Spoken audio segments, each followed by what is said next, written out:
مفتی طارق مسعود کے بیانات کے لیے طارق مسعود آفیشیل کو سبسکرائب کریں۔ طارق مسعود آفیشیل۔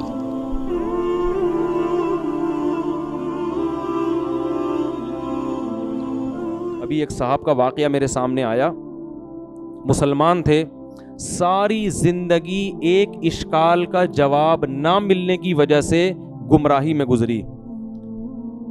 انہوں نے اپنا واقعہ بیان کیا ہے کہ میں کہیں بہت پہلے کی بات ہے، کہیں کسی غیر مسلم نے مجھ پر اعتراض کیا کہ تم مسلمانوں کے جو پیغمبر ہیں معاذ اللہ نقل کفر نباشت، وہ تو معاذ اللہ عیاش تھے، انہوں نے تو 9 شادیاں کی ہیں بھائی، یہ کیسے پیغمبر ہیں، یہ کیسے آخرت کے خوف رکھنے والے؟ کہہ رہے ہیں یہ اشکال میرے دل میں، اس اشکال نے ایسے وسوسے پیدا کیے کہ میں اسلام سے دور ہو گیا۔ حالانکہ ان کو چاہیے تھا کسی عالم کے پاس جا کے اپنے اس اشکال کو حل کر لیتے۔ انہوں نے کہا یار یہ تو بڑا اشکال ہے، 9 بیویاں رکھی ہوئی ہیں ایک ٹائم پہ، اور امت کو 4 سے زیادہ پر کیا لگائی ہوئی ہے؟ پابندی۔ اور پھر 9 سال کی عمر کی لڑکی سے بھی شادی کی، حضرت عائشہ سے۔ تو کہتے ہیں میرے دماغ میں اتنے وسوسے آئے نا کہ میری زندگی کس میں گزری؟ عیاشیوں میں، ساری جوانی عیاشیوں میں برباد کر دی، جو اصل عمر ہوتی ہے انسان کی بننے کی۔ لیکن اللہ کا فضل ہوا، کہتے ہیں میں نے کسی عالم کا کہیں بیان سنا، اس بیان میں وہ تذکرہ کر رہے تھے، انہوں نے مجھے اس کی پوری حکمت بتائی، تو میرا دماغ صاف ہو گیا کہ یار میں خامخواہ میں گمراہی میں پڑا رہا ہوں۔ میں بھی ایک دفعہ ایئرپورٹ پہ تھا نا، ایک خاتون بڑی لبرل قسم کی، وہ آئیں اور مجھے کہنے لگی کہ آپ مفتی طارق مسعود صاحب ہیں؟ میں نے کہا جی۔ ایک سوال پوچھنا ہے، آپ ناراض تو نہیں ہوں گے؟ پوچھ لیں، میرے گھر والے بھی ساتھ تھے۔ میں نے کہا پوچھ لیں۔ تو میں نے کہا، کہتی ہیں کہ میں نے تجربہ یہ ہے کہ جب مولانا ٹائپ کے لوگوں سے اس طرح کا سوال پوچھو تو وہ غصہ کرتے ہیں۔ وہ کیا کرتے ہیں؟ غصہ، اور گستاخی کا فوراً فتویٰ لگا دیتے ہیں کہ آپ تو نبی کے گستاخ ہو۔ میں نے کہا آپ بالکل آزاد ہو کے سوال پوچھیں، میں آپ پہ گستاخی کا فتویٰ نہیں لگاؤں گا۔ العیس سوال، حدیث میں آتا ہے کہ جو محتاج ہے نا اس کا تو علاج ہی سوال میں، اگر اس پہ سوال پہ پابندی لگا دو گے وہ بیچارہ کیسے، وہ گستاخی کے چکر میں ہی لگا رہے گا۔ اگر ٹھیک ہے سوال مہذب انداز میں ہونا چاہیے، الفاظ شائستہ ہونے چاہیے۔ تو ان محترمہ نے سوال یہی کیا جو ان صاحب نے کیا تھا کہ نبی صلی اللہ علیہ وسلم نے 9 بیویاں کیوں رکھیں، اور اتنی کم عمر لڑکی سے آپ نے نکاح کیوں کیا؟ کہہ رہی یہ سوال میرے دماغ میں پک پک کے نا مجھے اسلام سے سوال نے دور کر دیا۔ میں نے ان سے کہا مجھے ایک بات بتائیں، اگر نبی صلی اللہ علیہ وسلم نے یہ کام معاذ اللہ عیاشی کے لیے کیا ہوتا تو عیاشی کی عمر 50 سال ہوتی ہے یا 25 سال؟ بولو نا، عیاشی کی عمر 50 سال ہوتی ہے یا 25 سال میں زیادہ عیاشی ہوتی ہے؟ 25 سال میں ہوتی ہے نا۔ 25 سال میں آپ صلی اللہ علیہ وسلم 40 سال کی عورت سے شادی کر رہے ہیں جو 2 دفعہ بیوہ ہو چکی تھی۔ نہیں آ رہی بات میرا خیال؟ ایک تو 25 سال میں کوئی عیاش آدمی 40 سالہ عورت کنواری سے بھی شادی نہیں کرے گا، کر کے تو دیکھو ابھی پورا خاندان کاٹ کے پھینک دے گا آپ کو، اول تو خود ہی نہیں کرو گے۔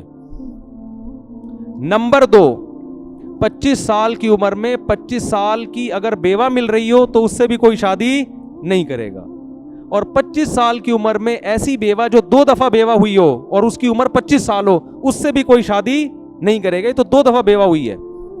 تو نبی ایسی خاتون سے پہلی شادی کر رہے ہیں 25 سال کی عمر میں جو بیوہ بھی ہے، 2 دفعہ بیوہ، اور عمر بھی کتنی ہے؟ 40 سال۔ اور عرب میں 10 بیویاں رکھنے کا رواج تھا، یہ تو اسلام نے 4 پہ آ کے باؤنڈ کیا ہے۔ 10 بیویاں رکھنے کا رواج تھا، مگر 15 سال جو جوانی کا بہترین حصہ ہے وہ اسی ایک عورت کے ساتھ گزار دیا، دوسری شادی نہیں کی۔ بہت مشکل ہے بات سمجھانا۔ اس سے صاف پتہ چلتا ہے کہ ہمارے نبی کے مزاج میں عیش و عشرت بولو نہیں تھا۔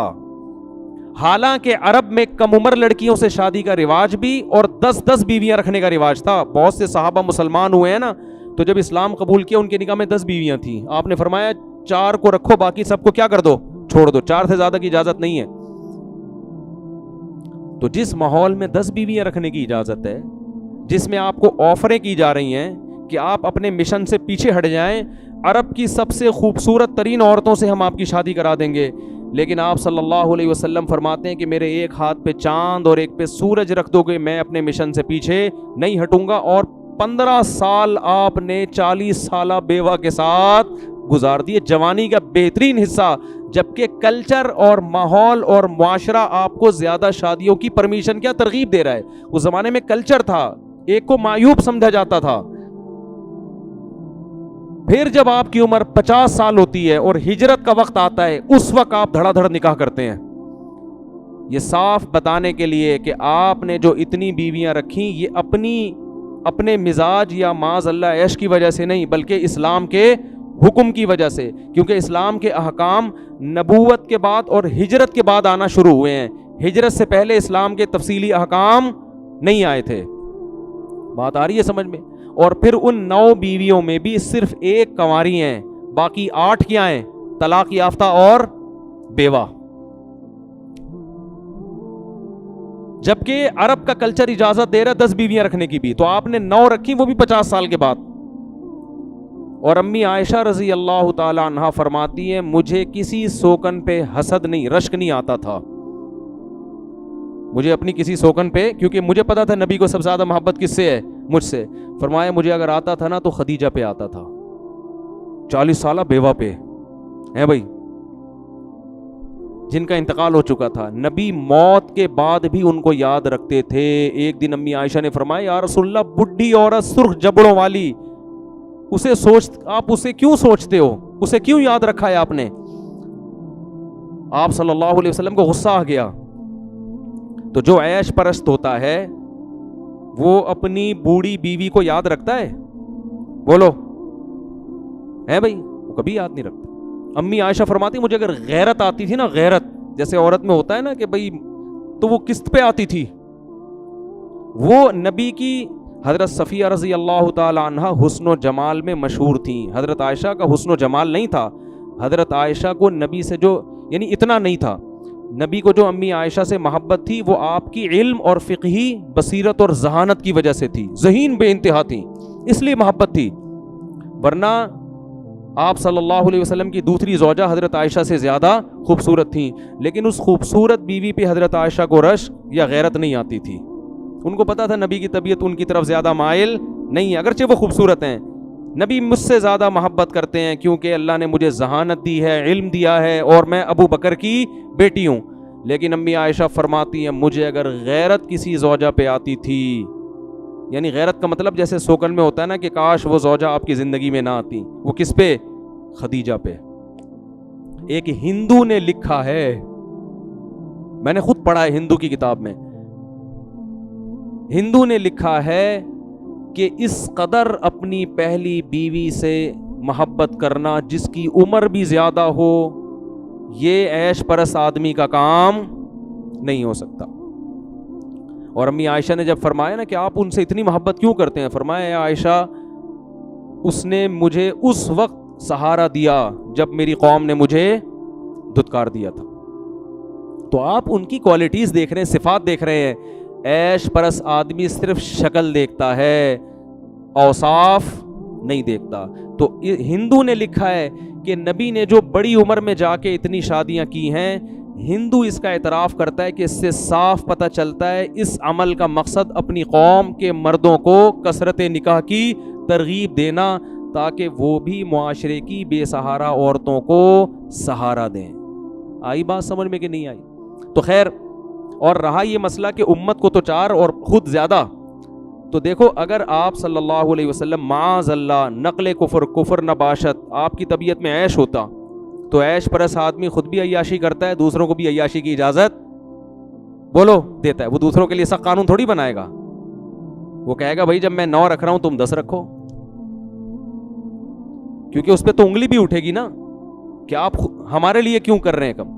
تو اس سے پتہ چلتا ہے کہ نبی صلی اللہ علیہ وسلم کو اللہ نے جو اجازت دی تھی ایک سے زیادہ عورتیں رکھنے کی, اس میں حکمتیں اور مصلحتیں تھیں, اور امت پر 4 سے زیادہ کی پابندی اس لیے لگائی کہ قیامت تک اب ایک قانون بنایا جا رہا ہے، اس قانون میں اگر آپ کو 4 سے زیادہ کی اجازت دے دی تو مالدار لوگ 15 20 رکھ لیں گے، غریبوں کے حصے میں ایک بھی. بولو عورتیں اتنی تھوڑی پیدا ہو رہی ہیں، اتنی تھوڑی عورتیں کوئی برساتی مینڈکوں کی طرح پیدا ہو رہی ہیں 10 رکھو 20 ادھر کر دو 40 ادھر کر دو. اس کا نتیجہ یہ نکلتا کہ غریب عورت اکثر مالدار کو ترجیح دیتی ہے. کروڑ پتی لوگ 10 بھی رکھتے، وہ کیا کرتے 10 بنگلے بنا کے دے دیتے، غریب عورتوں چلی جاتی. اور جو بیچارہ معاشرے کا غریب آدمی ہے ان میں آدھے سے زیادہ لوگ گٹر کے ڈھکنوں پہ بیٹھ کے گزارا کرتے. تو اسلام نے کہا کہ بھائی 4 سے زیادہ نہیں. سمجھ رہے ہو؟ کیونکہ عورتیں ایک حساب سے پیدا ہوتی ہے نا. تو یہ بہت ساری مسئلے تھے اس میں. تو وہ صاحب جو پوری زندگی ان کی جوانی برباد ہوئی، گناہوں میں گزری، آخر میں ان کو اس اشکال کا جواب ملا. کہتے ہیں میں اتنا رویا جب مجھے جواب ملا. میں نے کہا اتنی پاکیزہ سیرت آپ صلی اللہ علیہ وسلم کی اور میں نے ساری زندگی اس وسوسے میں برباد کر دی. تو غیر مسلم اسی پہ گھومتے رہتے ہیں. غیر مسلم جو ہے نا ان کے پاس یہی اعتراض ہوتا ہے کہ یہ شادیاں کیوں اتنی، جہاد کا حکم کیوں ہے، بس یہ 2-3. اس کے علاوہ ان کے پاس اسلام پہ اعتراض کرنے کے لیے کچھ بھی نہیں ہے. 3 اعتراض ہوتے ہیں. اسلام کا باندیوں کا نظام جس پر میں نے کل بات کی تھی، اسلام کے شادیوں کا نظام، اتنی زیادہ شادیوں کی اجازت کیوں دی، اور جہاد لڑواتا کیوں ہے. یعنی ان کی رائے یہ ہے کہ یہ ایسے نہتے ہو جائیں کہ ان کو جو بھی ان کی گاجر مولی کی طرح کاٹ کے چلے جائے، بھائی مار کھائیں. اور عیسائیوں کی کتابوں میں لکھا ہے ایک تھپڑ مارے تو دوسرا گال بھی آگے کر دو. تو یہ ان کا نظریہ ہے.